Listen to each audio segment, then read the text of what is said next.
We give out award. We have the Minnie Mouse Never Surrender pin for core value number 5, Get TS, that we give out every Thursday afternoon at our Thursday meetings. And our VAs have probably won it more than our in people, and Manny and I are always competitive going, man, well, when are we going to win this? Right. I've won a few more than Manny, but he's deserved it quite a bit. But I will throw that on here in the universe. I've won the Minnie Mouse pin more than Manny has. When you're driven, the need to accomplish a goal is relentless. Hard work and ambition compel you to do whatever's necessary. In my work as a personal injury trial lawyer for 18 years, it's common to meet driven people.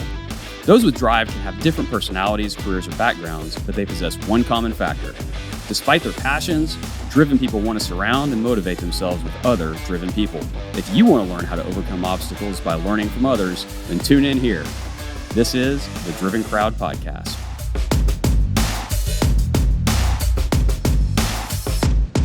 Thank you for tuning into episode 56 of the Driven Crowd Podcast, fueled by Snellings Law. I'm your host, Scott Snellings.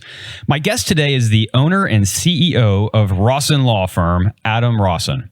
Adam's worked as a Fort Lauderdale criminal defense attorney for over 15 years.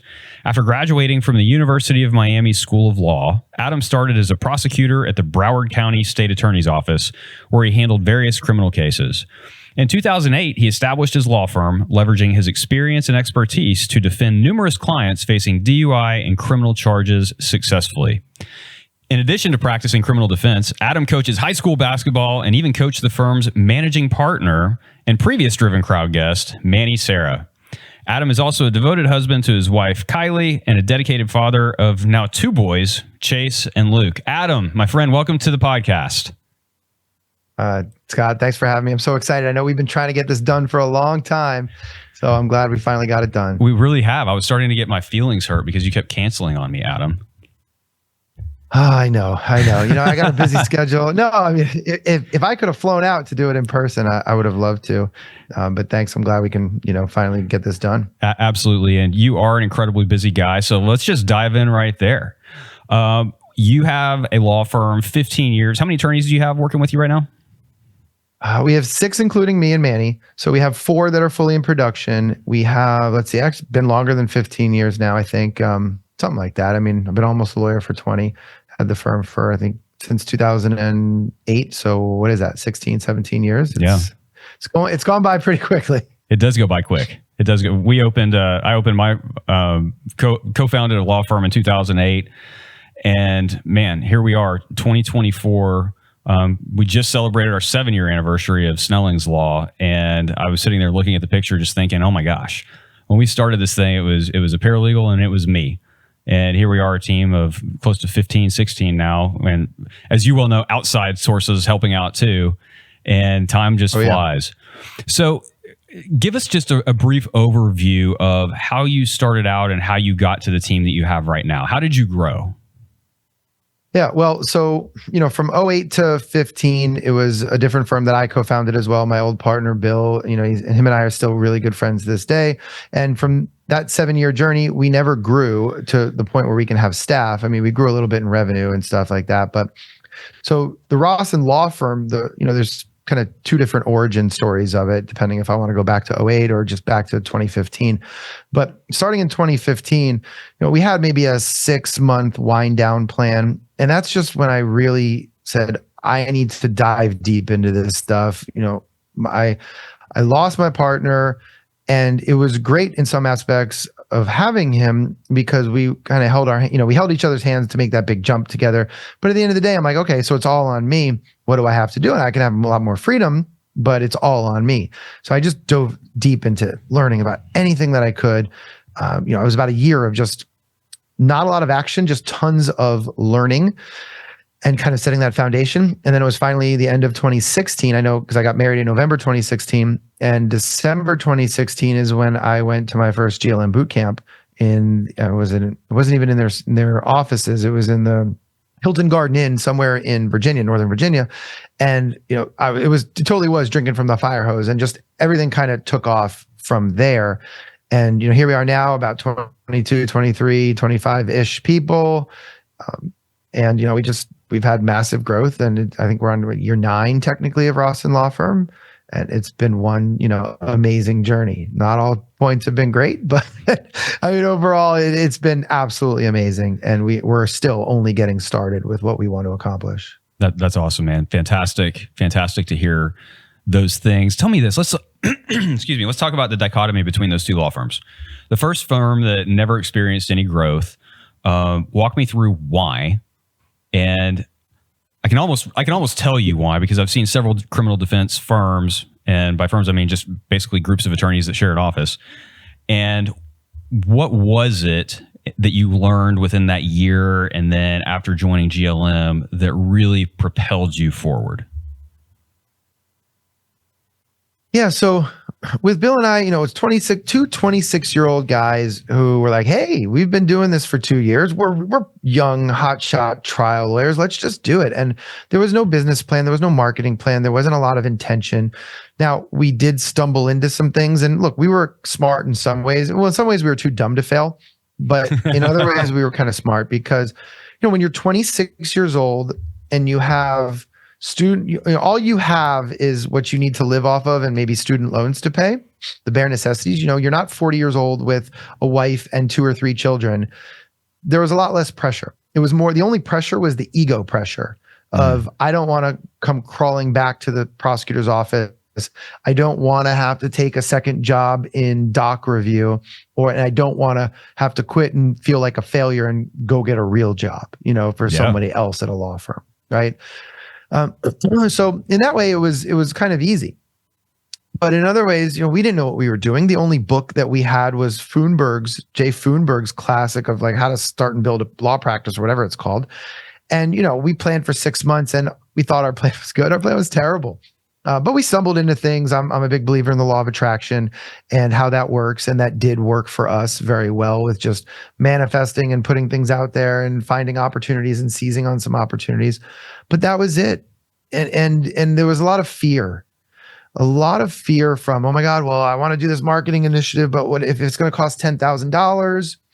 What if we just blow 10 grand, right? Yeah. And one of the big differences now, the decisions are now, instead of 10 grand, now they're $100,000 decisions or more. But it's also my mindset that's changed tremendously, and I've failed so much in the last 9 years that people who know me hear about it and we talk about it behind closed doors and, to friends and other people like in our industry, like on this podcast. But I think our, mentality of being afraid to fail and being able to fail has really helped have us make strategically aggressive decisions and really helped us learn from those failures. Because, all right, last year we hired a sales lawyer. All right, didn't work. The house didn't come crashing down. The firm didn't burn, we still made money. He wasn't the right fit. And we didn't go back and say, well, no to any sales lawyer ever, right? We just said, hey, it didn't work then. We decided not to replace him with another sales lawyer yet, but we will probably come back and revisit that maybe in 6 to 12 months from now, And so it's decisions like that and being okay with that I think has really changed so much. I mean, that's just one little snippet. So many things have changed, but specifically with GLM, at that revenue level, it's just marketing. That's, right. It's all about that. Right. And that's what I became obsessed with of just, I need money. I need cases. I need clients. I'm scared. I need stability. And once we got over that, then it is, it's become systems and processes and things that to me are super important, but less sexy. But now I know how important it is. Yeah. You start generating the clients through all the marketing efforts. Then all of a sudden you realize, oh, wow, we got to service these clients and we don't have the infrastructure to do that. That's another terrifying problem to have, because if you fail there, then especially in doing what you do, right, people go to jail for longer than they should. Absolutely. And so, yeah, right. And having look, operational, Manny really well. Yeah. And that's where Manny comes into play, tremendously. Exactly. So going back to that mindset, when you first started out, it sounds like maybe you did have kind of that fear of failure mindset and you were able to transition out of it. How did you do that? Was it just taking a few chances and failing? 100% did. What's that? No, I 100% had that. And that was a big part of that held me personally back and held our prior law firm back. It was just like anything. It was a muscle that needed to be developed over time through mentors, through coaches, through, the voice inside your head, through listening to podcasts, through maybe a little bit of meditation, a little bit of mindset work. I mean, it's just a combination of all those things. I think one of the things that I've gotten to be much better at over the last 10 years is I think I am pretty self-aware, where, look, I know my strengths and I certainly know my weaknesses. And, it's now to the point where it's like, okay, I know me, and the things that I want to or feel that I need to improve on, I've worked very hard at them. In order to have those mindset shifts and behavior shifts as well. And I think knowing your skill set is so huge, because especially when you start a firm, and just like you did, you were on your own. I was on my own, and whether you suck at it or not, you got to do it because there's no one else to do it. And as you start doing the different things, whether it's finance, whether it's marketing, whether it's the operations and systems, whether it's sales, you figure out what you're good at and what you're not good at pretty quickly. And you realize, hey, there's a whole lot more to running a business than just the practice of law and even just marketing. And so what were some of the things that you were kind of surprised, hey, I'm actually really good at this, that you'd maybe never thought about before or even tried? Right. So definitely the marketing aspect, and I, not just that am I good at it, but I enjoy it. Yeah. The business strategy. Look, I love strategy, right? I love trial strategy. I love strategy games. I'm never good at chess, but I loved like some, role playing or strategy, video games and different things. And even as a basketball coach, I mean, there's so many aspects of being a basketball coach that I love. But one of the things that I really was so good at was developing the game plan, especially when we're playing high level opponents, maybe in the state playoffs, state championship game, and coming up with the strategy, watching game film and figuring out, maybe a different strategy in order to beat this particular team based on strengths and weaknesses. So that's something for me that I found I really loved. And on the converse of that, what I found I really dislike is management of people. Yeah. And Manny's much better at it than me. I love the coaching aspect of it, but I don't necessarily love the management or maybe like the discipline or, having to work on things every single day, especially when there might be some people who, aren't rowing in the right direction, right? Or aren't giving me the energy back. And look, on a basketball team, you can always cut a kid. You can always make a kid run. You can always do certain things, right?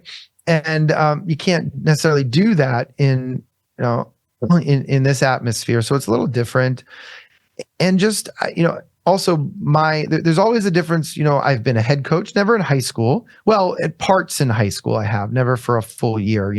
We had some situations where our head coach got sick and I took over, or I was the head coach for maybe the fall or the spring league.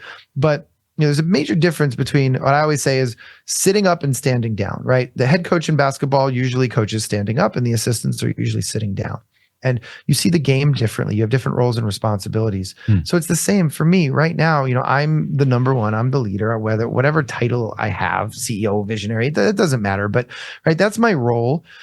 And so I have to be in that type of mindset too. Whereas I've had to learn through coaches and experience that I'm now in the mode of the leader of leaders mode that our good friend Charlie Mann talks about.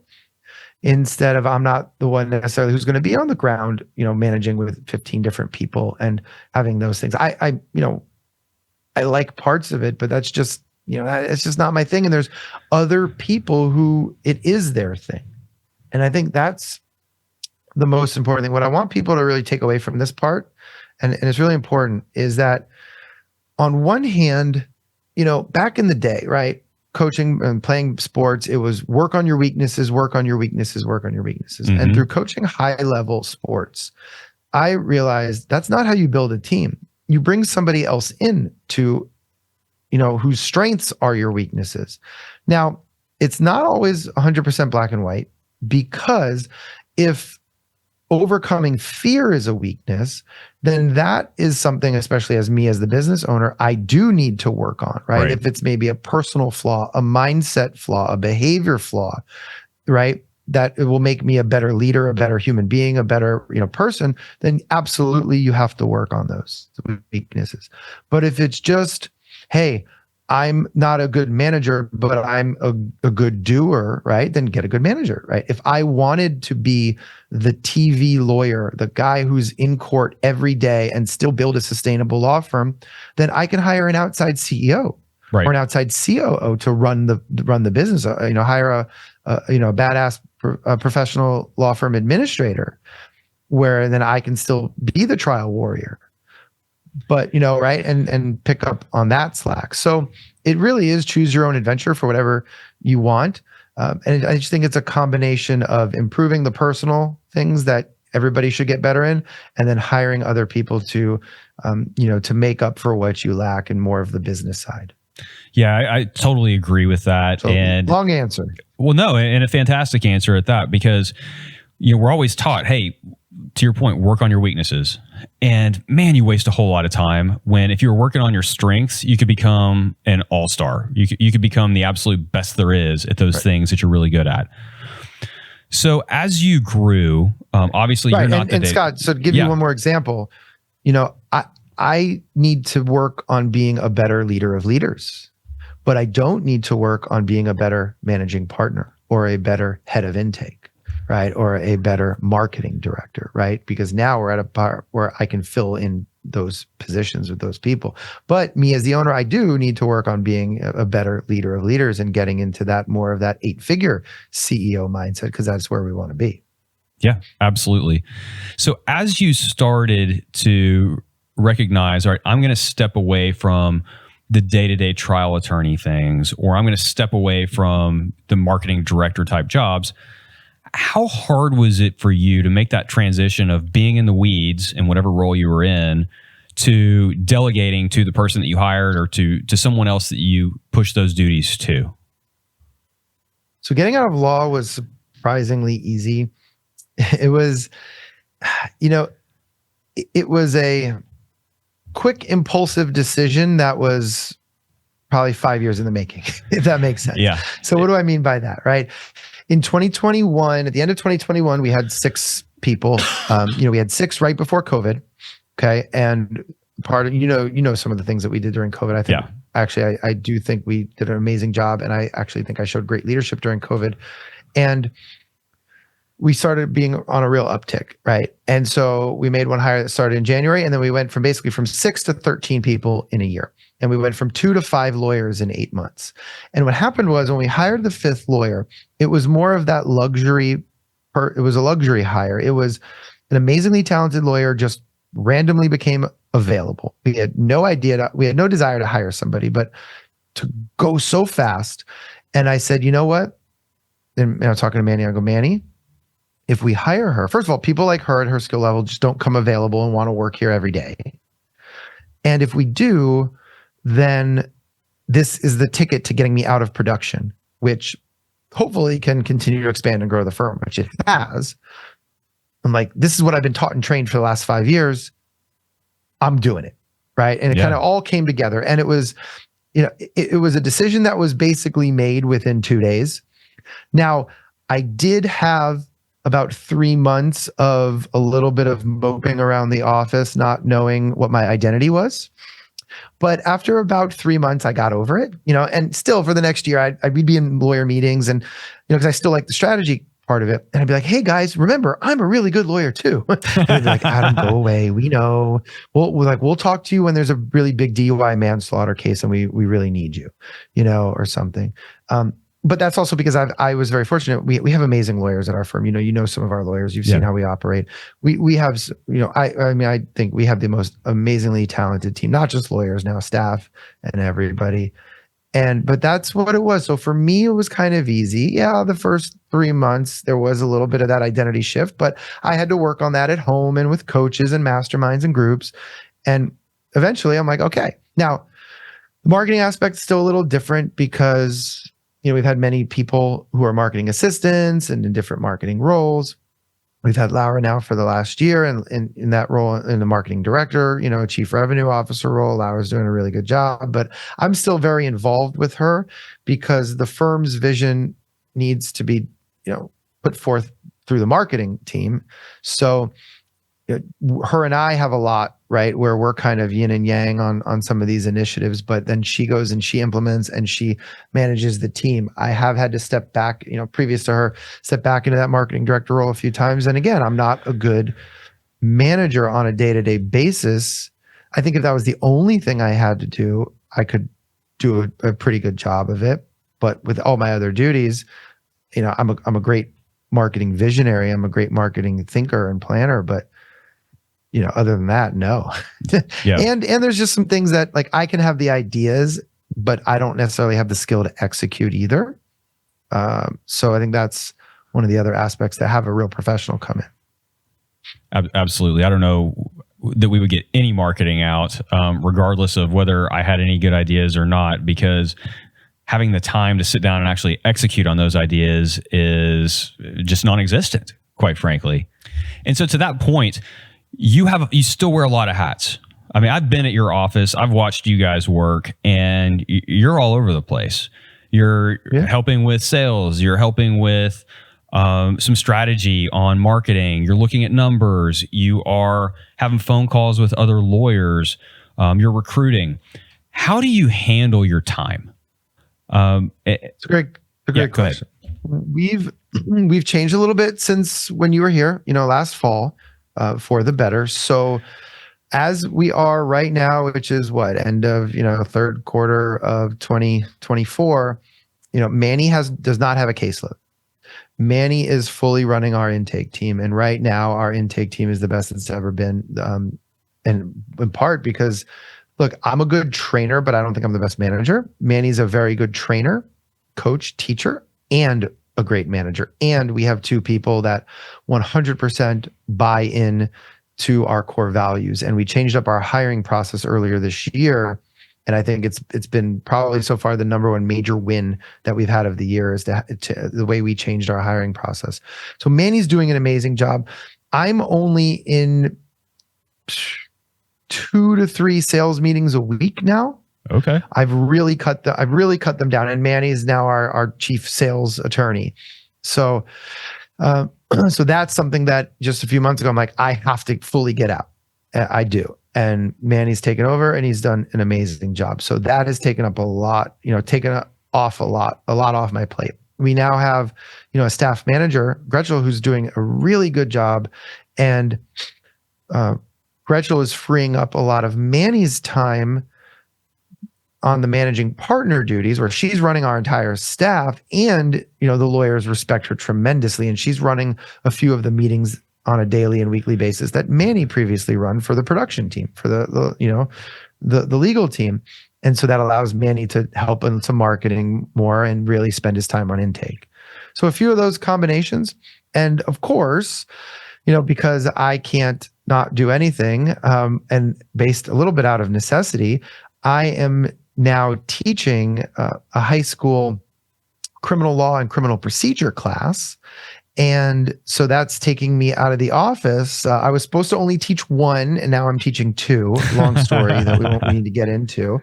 But I just started that 3 weeks ago. So, and we had 6 months to plan. And I told everybody, come August, I'm out every day from 1 until 4 p.m. Oh, wow.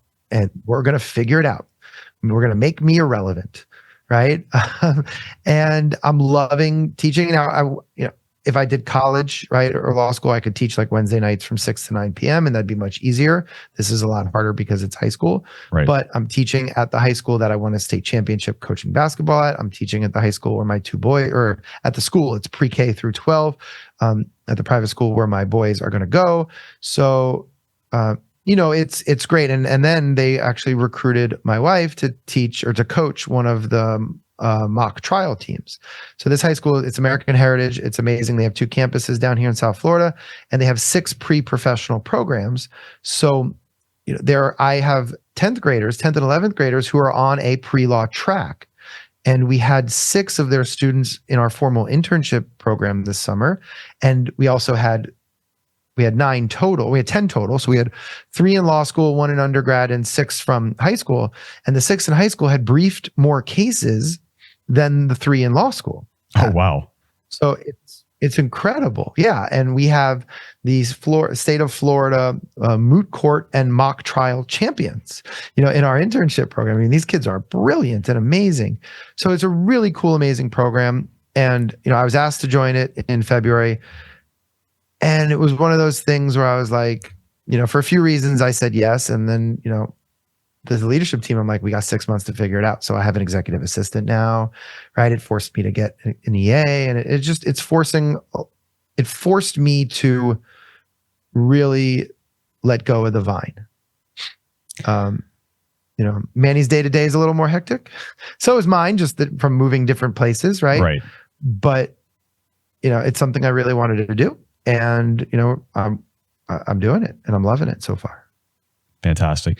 You mentioned that changing your hiring process has been one of the best things you've done over the last year.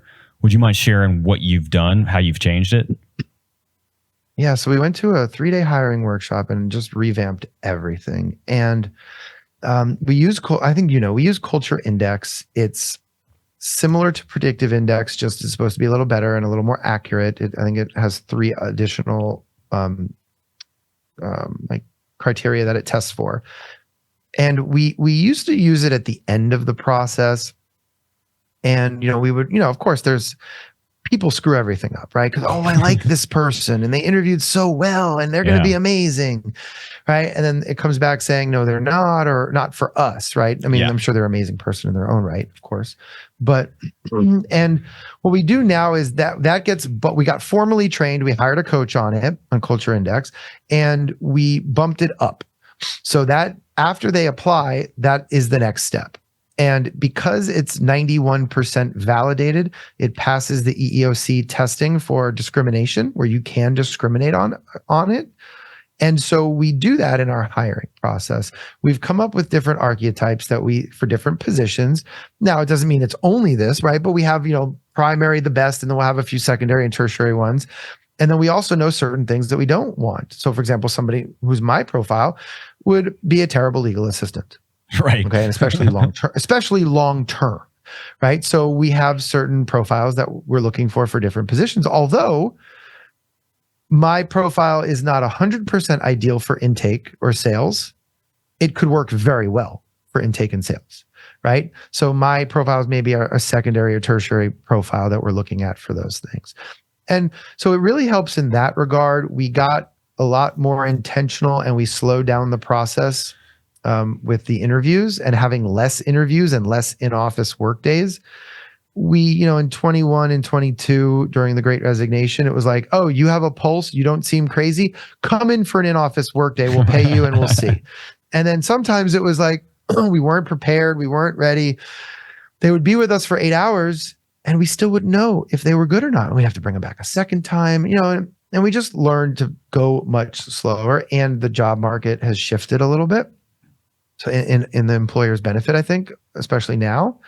So that's good. We have job descriptions now for every position. We have impact statements for every position. We have KPIs. We have scorecard metrics, a ton for every position, but we have that 1 to 3 actual real KPIs for every position. And we're also using the Culture Index to train and to motivate and to coach once people are here, right? Not just with onboarding and not just with hiring.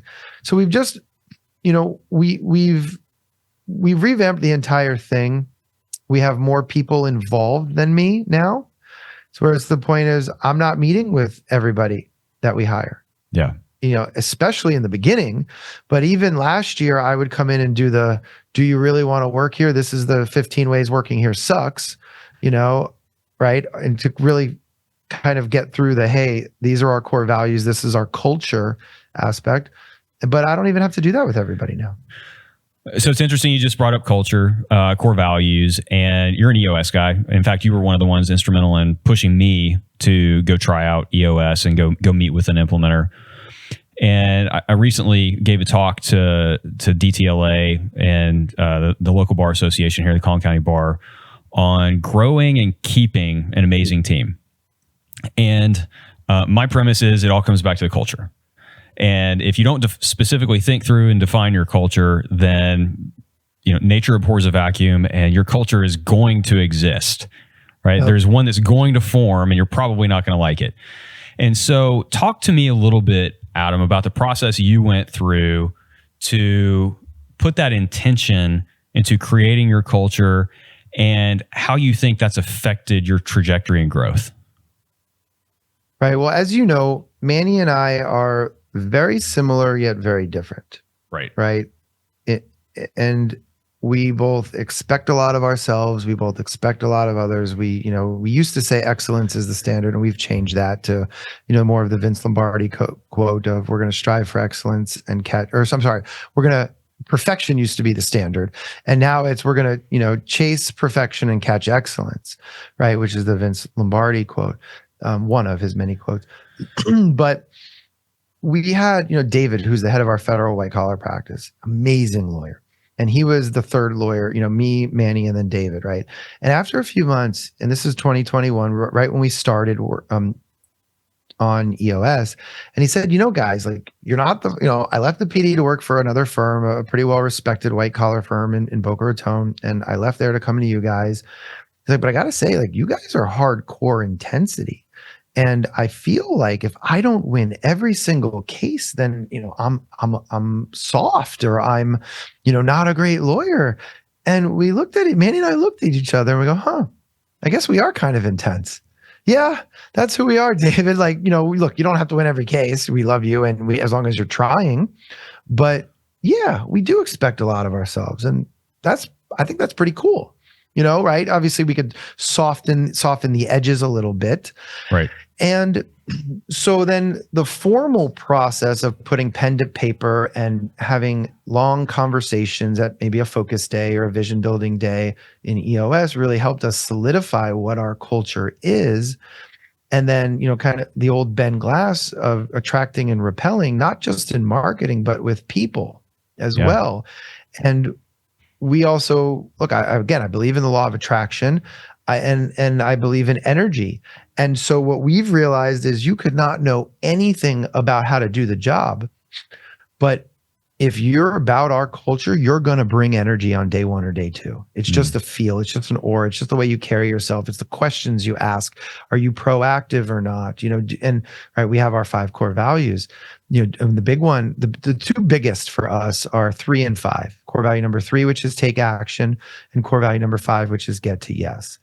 And every person that or the vast majority of the people who we've had here that haven't worked out, it's been because they've been mediocre or worse at taking action or getting to yes. We've had a few people who haven't been the best teammates. Team first mentality is core value number 2. But by and large, even those people, most of our people are really good teammates. It's just where they're lacking for us at our standards is that take action or get to yes. That drive, that fortitude, the internal, right, drive to be the best. I mean, look, I was state championship, winning basketball coach. We're here to do high level things. We're here to win. We're here to dominate. I've never, and at a high level, it's a lot easier if I wanted to scale this firm high volume, low fee, right? Running a chop shop. That's easy, pleam out criminal factories or you see it in PI work as well, but that's not what we want. We want to have volume, but also maintain that artisan craftsmanship of the best lawyering that we believe people need in their time of need. So, right, when the worst thing that could ever happen to them, getting arrested, happens. So Manny and I are very similar in that, and we've just evolved. We've gotten a lot better. I mean, this is year 4 or 5. This is year 4, I think, of EOS. And every year we get better. There's a lot of self-journey and self-discovery. And when you feel more confident in your own skin and what the culture is, then when people come and they exhibit it, like, for example, our 2 new intake ladies, they think this is the most amazing, best place ever to work, 0 complaints, and they are just loving every minute of it. And it makes me so happy to know that they're happy because they believe in our culture and we got it right. And we've had many other people that think our place is awful. And it might be awful for people who don't fit our culture. It is. But that's why we really have to, all of us, like, I don't want to hire people who would come here and be unhappy. I want everybody to be happy, right? So the culture is so important. It's so important about finding the right people. Echo that. When you have the right people who fit your core values, who understand where you're trying to go and how to get there, then what you have is a team that can thrive. And you have that energy, and we feed off that energy. We have a kind of a hybrid model right now where everybody gets to work a day from home each week. We also have a couple of different offices, so we're not all together all the time. But you can still sense that energy through the Zoom meetings, through our in-person meetings, through whenever we settle cases. There's a high fives essentially going around on our Slack channels, and everybody just has this feel for the culture. And one of the things that we do in our interview process is we have them meet with our team, and the team asks questions, and the team asks questions about things related to our culture. Maybe they're indirect, but the team knows what the culture is, and they're very protective of it. And I think when you get the right people in, man, it's going to be harder and harder to get people on board because your team wants to protect what you've created at all costs. Right. You're absolutely right. And I heard somebody say the other day, they said, Adam, where you're at, I'm trying to remember who said this to me, where you're at in your level right now, you need to guard that front door like your life depends on it. And meaning protect that culture at all costs, right? Of who comes in. And we've had some of our employees that have come to us, and I know you've heard other people say this, right, through our groups. And they said, Adam, Manny, what took you so long? Yeah. And we're like, why didn't you tell us? We tried to give the benefit of the doubt and this and that. And they're like, I could tell from day one, right? Or week 2, it wasn't going to work. And we're like, okay, well, come to us and let's protect that even better. Because we do, even though Manny and I can be pretty hard charging, we do want to give people the benefit of the doubt. And it's a process, right? You learn there's no failing here. I mean, whatever you want to call it, right? Either I've failed 100 times or I've never failed, because no matter what, I've learned from all of those negative experiences. So I don't care. I can call it failure. I can not call it failure. Some people, will have a preference, but what's the worst that happened? We invested time in somebody who didn't work out. So we wasted a little bit of money. We wasted time, which is money. But as long as we don't make those mistakes again or get to that path of not making those mistakes again, we're on the right track. You're learning and growing. And that's what we've been doing through everything. And, look, we have a lot of VAs as well. We let people, we don't have a specific policy of you get 1 day or 2 days a week at home, but we allow some freedom for people, but we do protect that culture, and we have a great fun work environment. We spend a lot of time with the people we work with, so much time. For sure. And I'm always a big believer in let's have fun too. And now it's not, what Bill Biggs says is culture is not a pizza party, right? But having fun things definitely helps. Gamifying. We want people that are competitive. We give out award. We have the Minnie Mouse Never Surrender pin for core value number 5, get to yes, that we give out every Thursday afternoon at our Thursday meetings. And our VAs have probably won it more than our in people, and Manny and I are always competitive going, man, well, when are we going to win this? Right. I've won a few more than Manny, but he's deserved it quite a bit. But I will throw that on here in the universe. I've won the Minnie Mouse pin more than Manny has, but we're very competitive about these things. It's a big deal. So, when you have people that are competitive, that's what we look for. We look for people who are competitive. Yeah. All right, Adam, we are out of time. This has gone by incredibly fast, as it always does, but I do have a final question for you. And I ask everyone. Well, Scott, let me ask you though, does this mean I get to come back for a second episode? I don't know. We'll see how you do on the rankings. You got to be a top performer to get invited back, Adam. I'm going to have to hustle hard and promote this. That's right. All right. So top 3 books Can be fiction, nonfiction, doesn't matter. Oh. Okay. Top 3 books. So, well, 2 years ago, I'm going to give a series. So I wanted to get back into reading fiction because I've been reading business books for the last 7-8 years. Right. And I said, well, let me do some fiction as well, just to stop my eternally racing mind at night. And so I went old school with the Harry Potter series. I had watched the movies. I never read the books. It took me about a year to get through all of them. And it was such an amazing year. It really was. And now I'm a huge Harry Potter fan because of it. I mean, I like the movies, but I'm a big fan now. And yes, of course, the books are much better than the movies, and the movies are great. So that was awesome. And it's a classic, and it's something that even I can't wait until my 5-year-old gets a little older and I can start reading it, or we can start reading them together. And just, it's a classic. But also, you can be 40 years old, 41 years old at the time, and say, I'm going to start reading Harry Potter. Very cool. That's one. Business books. Well, this year I listened to the audiobook of Walter Isaacson's biography on Elon Musk. And it was fantastic. I'm a big fan of Elon Musk. Not everything, right? But people in general are very complex. And so it was really interesting. And I learned so much about it from his style of leadership and pushing forward and what he's been able to accomplish in his life. And I've also said, okay, well, these 3 things I would do totally differently, right? And being able to compare and contrast, his leadership style, his creativity style, some of just his beliefs from having that entrepreneur mind, that super creative, but also that just technical engineer mind. Right. Yeah. And then that led me into, which I never read or listened to before, Walter Isaacson's biography on Steve Jobs, which came out a while ago. Yeah. And that was about 25 hours on Audible. And I just recently finished that. And that started a lot slower. But once I got past the first maybe 4 hours or so, 4 or 5 hours, it was so good. And he's in some ways similar to Elon. He's in some ways was very different.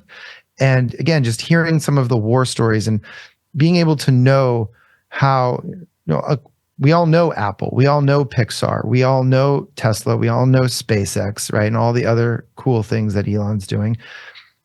And to see how these companies were founded, especially in the early days, and how they grew, and hearing about how Steve Jobs got kicked out. I didn't know what was going on then. I was born in 1981, but hearing how he got kicked out of his own company and then came back, it was just so many lessons and so many things that were applicable. And it was something, it wasn't just a business book, right? Yeah. So those 2 have been amazing for me this year. And the Harry Potter series. So that's what I'm going to go with. Awesome. There's so many to choose from. I love it, Adam. That's what I'm picking. I always have at least one fiction book going on because I can't read business books or things that get my mind racing at night because I don't go to sleep.